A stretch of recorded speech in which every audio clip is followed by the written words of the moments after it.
क्योंकि बहू झूठ नहीं बोलती। सुधा और राकेश के 3 बेटे थे। शादी के बाद तीनों माँ बाप से दूर रहते और सिर्फ त्योहारों में आते।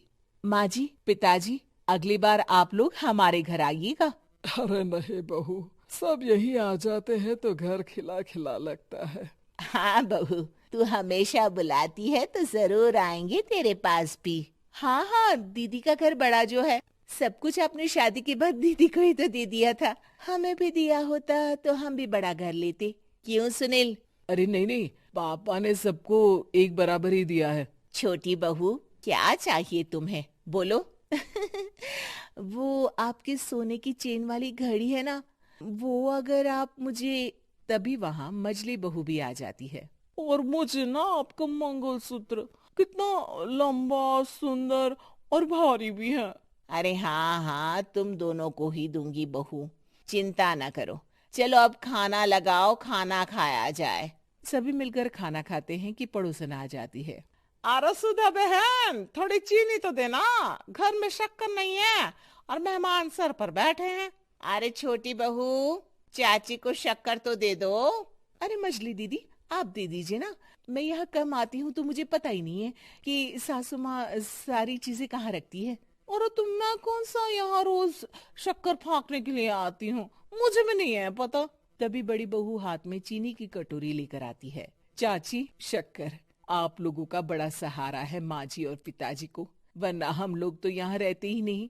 आप जैसे पड़ोसी हैं तो हम निश्चिंत है। और जीती रहे बहू, आप तो ये घर पड़ोस कम परिवार ज्यादा लगता है। सुधा अपनी बड़ी बहू को देखकर बहुत खुश रहा करती थी। वो उससे अक्सर घंटों बात भी किया करती, लेकिन दोनों दूसरी बहुओं का भी वो समझती थी कि शायद छोटी है, वक्त आने पर संभल जाएंगी। समय आ जाता है जब सभी को वापस जाना होता है।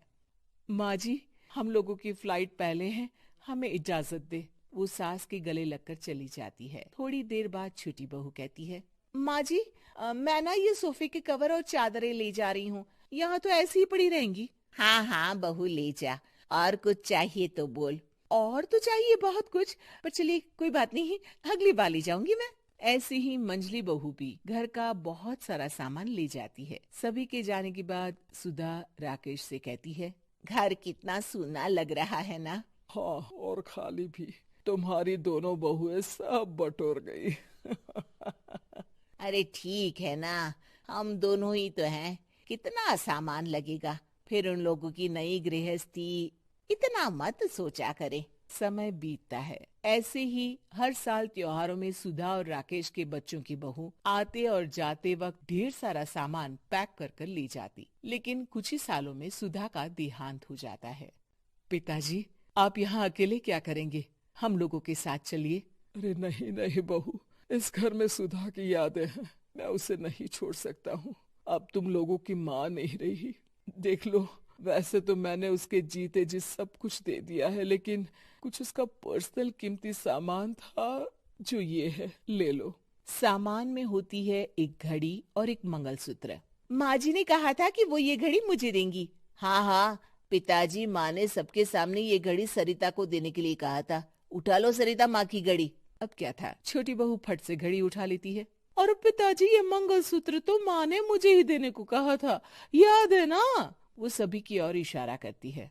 तू भी ले ले ये हार बेटा, कोई बात नहीं। मंजली फटाक से हार उठा लेती है।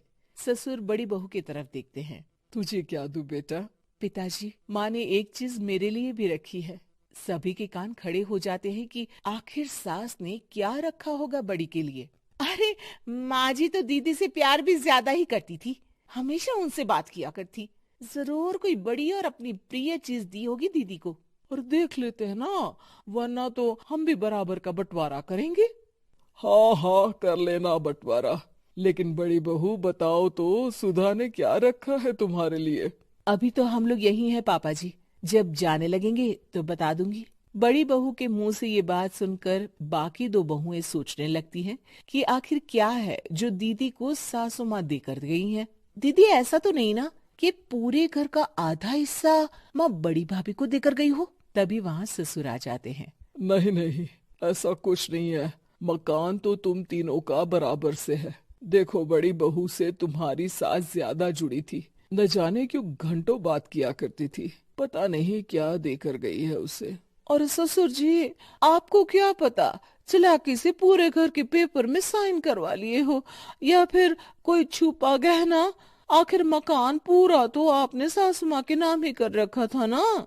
अब घर में ये सस्पेंस बन जाता है कि आखिर बड़ी बहू क्या लेकर जाएगी। फिर वो दिन भी आ जाता है जब बड़ी बहू के जाने का समय हो जाता है। बेटा, परसों तुम चली जाओगी, बताया नहीं माँ ने तुम्हें क्या दिया?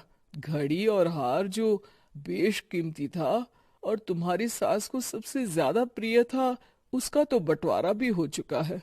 अब तुम्हारी बारी। हाँ पिताजी, आज मैं ये बात बताने ही वाली थी।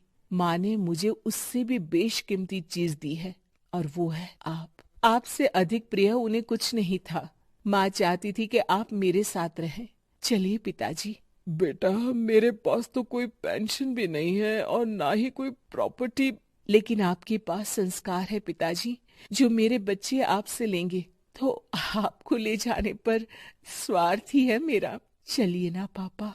सभी के सामने पिताजी बड़ी बहू और बेटी के साथ उनके घर चले जाते। उम्मीद है कि आपको हमारी ये कहानी पसंद आई होगी। कृपया हमारे चैनल को सब्सक्राइब करें और सभी अपडेट्स के लिए बेल आइकन जरूर क्लिक करें। और हाँ, वीडियो लाइक और शेयर करना मत भूलिएगा। Bye bye.